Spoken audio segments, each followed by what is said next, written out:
Let's get into our next topic now. Is it time to end prosecutions for COVID rule breakers? 5 years after the first lockdown, people are still being taken to court for allegedly breaching the rules. Of the 30,000 people who've been sentenced so far, 1 in 6 of them were sentenced after all the coronavirus restrictions and lockdowns were completely lifted in February 2022. But there are more prosecutions to come because there were nearly 125,000 fixed penalty notices issued in England and Wales during the pandemic, where the punishment is a fine of anything from £50,000 to £10,000. In some cases. 5 years is a long time, Mike. We've got massive backlogs in our courts because of COVID and for other reasons as well.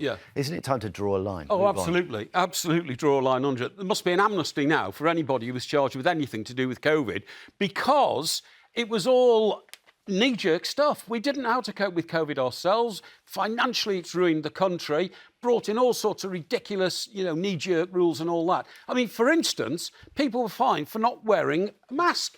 But scientific evidence since then has said, actually, the masks were useless and they didn't do any good. So why were you fining somebody for wearing something that had no effect on the spread of coronavirus? Because in a time of national crisis...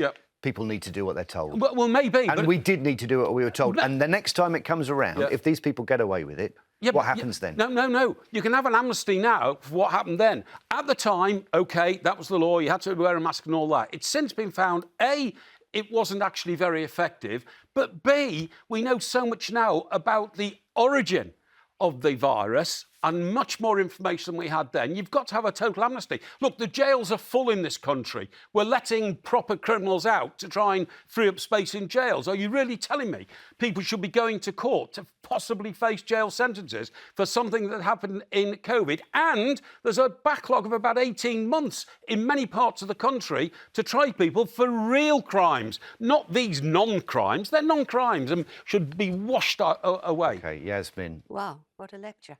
I think you need to tell the audiences that there's some disagreement about masks. Don't say things as if this is the whole truth, because the next time it happened, scientists have expressed doubt. Yes. Some people have. That's exactly what I said.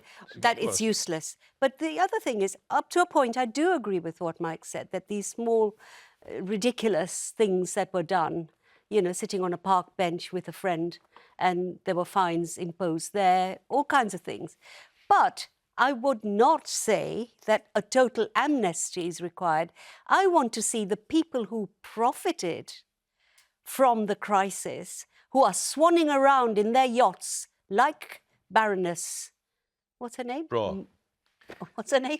Are we talking about Michelle Mone? Yes, exactly. Baroness Mone and others, and friends of Matt Hancock, who were given COVID contracts and never delivered proper equipment. I want to see, where are the prosecutions of those people? Nothing's happened as far as I can see. And it's the little people again who are being chased and fined. If we put our focus on them and away from people in this moment who are still going through the courts, what does it do for discipline next time we have a pandemic, if we have a pandemic, where a lot of people have already said to me, next time around, I wouldn't follow the rules, when it could be even more serious than it was last time? But one of the reasons for that is we now know it's so ridiculous in some of the rules that they implement. I mean, some students' lives are ruined. They've got a criminal record because they had a party during COVID, and that party could have been 3 people in one room. And there are still people facing that charge. OK, we're going to talk about all of this in a minute. Don't forget, later, prosecution for COVID rules, the COVID rule breaks, be stopped now. We're going to take your call straight away. Diana is in Kent. Diana, is it time to draw a line and move on from such an unhappy time for so many people? Before I come to that, can I just pick up on something that Shouty Mike said? He said that masks were absolutely useless. We were made to wear them. They didn't do anything at all.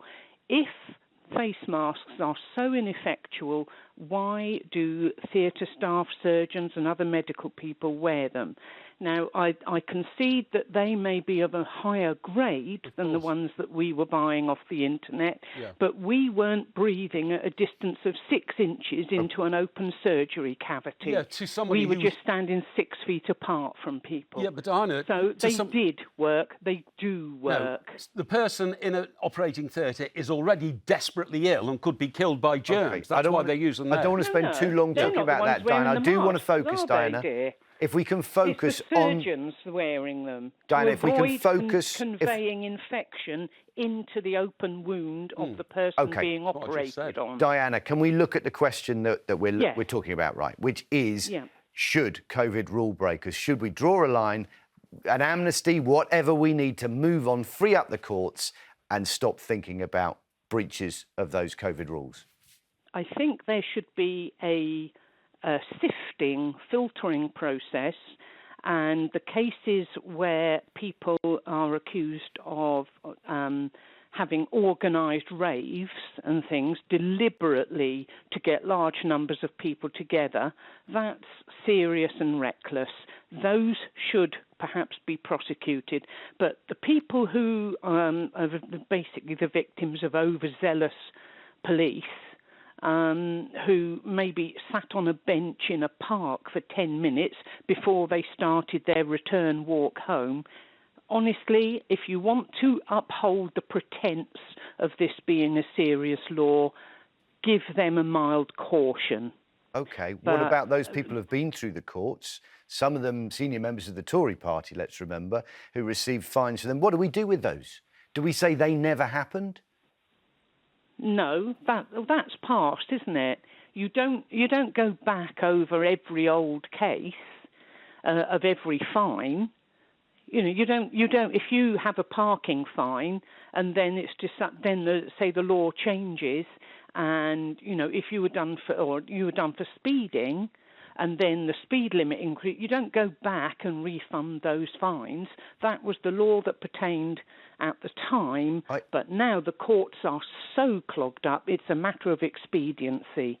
I'm going to go back, Yasmin, to those people who lost people during COVID, and during that time couldn't see them, followed the rules absolutely rigorously, although it must have been heartbreaking at the time. What does this say to those people that, that didn't matter? You could have seen them, you could have broken the rules. It's such an important, because I lost my sister, my mentally ill sister, to COVID, and we couldn't see her. We couldn't go to the hospital when she was taken from the care home, and I couldn't go to the funeral. And it was, we had to, I attend it via Zoom. And of course it was really painful. But I completely understood too that the national crisis requires us all to behave sometimes in ways that are painful. I did understand. Does that mean extending this through the legal process to make sure nobody gets left out? No, I think I love the way Diana talks. I wish I had your calm and ability to express things so well, Diana. But what she said is right, that we must distinguish between those who had parties, knowing what the rules were, and actually creating cycles of infection, and those who might not have realised, or were just, some of the arrests were so stupid. Yeah. But our lockdown rules were just over the top, in my view. I know you don't agree, you like lockdown. It was hideously over the top. Do you know what? Whether it was right or whether that was the best information that they had at the time to make judgments about the way we should be but we got it so badly wrong. Matt Hancock actually introduced 10-year jail sentences for people breaching lockdown law. I mean, it was ludicrously over the top. Well, yes, he broke a couple of rules himself. A to Z I agree. anyway. I agree. Let's take another call. Graham's in Cambridge. Graham, what do you think? Should we carry on prosecuting these breaches of COVID rules? Oh, I think we should, personally, because if there's another pandemic, people are just going to think, well, last time they let us off, so we'll just do what we want. And the problem was the government had so many different changes week by week, and a lot of them are breaking rules themselves. That wasn't conducive to people doing the right thing. But didn't we learn so much from the last pandemic about the way to handle a pandemic as much as anything, that they could say, well, look, we learned from last time, this is the way we should behave this time? I think, unfortunately, a lot of people haven't learned. There's still a lot of anti-vaxxers and people who think that we're trying to, the government trying to control us by bringing in rules basically for our own safety. Unfortunately, I don't think people do learn. Do you think it's fair, though, when, as you say, the rules were changing so quickly? And one of the cases we heard about was a woman who was coming back from the States, the lockdown, the second lockdown came in during that time. The rules about tests had changed. She had the wrong test, £4,000, £1,000 for her and each of her members of her family. That feels like a heavy price to pay, doesn't it? Can we not now look at that, look at it in a different way now and make more sense of it? There's always going to be cases like that, but I think you have to take them on individual basis. But I think generally, just having across the board annulments, whatever you want to call it, isn't a good thing. Our courts are so clogged at the moment. Mike's point is that maybe this is not a priority. Maybe, as he calls it, real crimes are the things we should be focusing on. And we should put these things into a sense of perspective. Well, that's a bigger picture. Once again, if you say about real crimes, there's a lot of people in prison for what I would call petty crimes that don't need to be there. So that's a bigger picture altogether, I think. Well, I think a lot of the so-called crimes during lockdown were unintentional. You've just given the example of the woman who, filled in the wrong form or had the wrong test. I mean, some people out walking didn't know they were not supposed to be out walking. Why didn't they know? Because we all watched every night. We had nothing else to do except watch the telly and wait to be told what we were supposed to be doing. And the interpretation of some of the laws introduced by the government were very difficult to understand. If you're out walking on your own, how come you're a threat to anybody else? If there's two of you, then you're supposed to be endangering each other. But you can't endanger yourself, and people could never understand that. And some people, including some very tragic circumstances, got stopped walking on their own because some interpreted it like that and some didn't. OK. It was a very confusing time for sure. Stephen's in Leicestershire. What do you think, Stephen? Is it time for us to draw a line and move on from these breaches of COVID rules? Well, I think that it is time not to totally sort of abandon the whole thing, and perhaps, but definitely to real cases, because in my experience of COVID through the media, the greatest problem were people being let out of hospital into nursing homes. Yes. People actually sort of selling vast quantities, tons of masks and God knows what else to hospitals, chemists and what have you that were not suitable for the purpose, and the hypocrisy, I suppose, of government and other controlling bodies like sort of being total hypocrites in the situation. Are you saying, Stephen, that until we prosecute these, substantial misdemeanors, crimes, whatever you want to call them, then we shouldn't be going for the low-hanging fruit, the people that are easy, that received those fines in a moment, because they're the easy ones to get. They won't take that massive investigation, as would the things you're talking about. Yeah, absolutely. Yeah, that's what I was saying. I mean, I remember seeing on the news people walking along together, perhaps a metre apart, by the river eating an ice cream, arrested. I mean, a lot of these, were risible, and they were sort of like exonerated.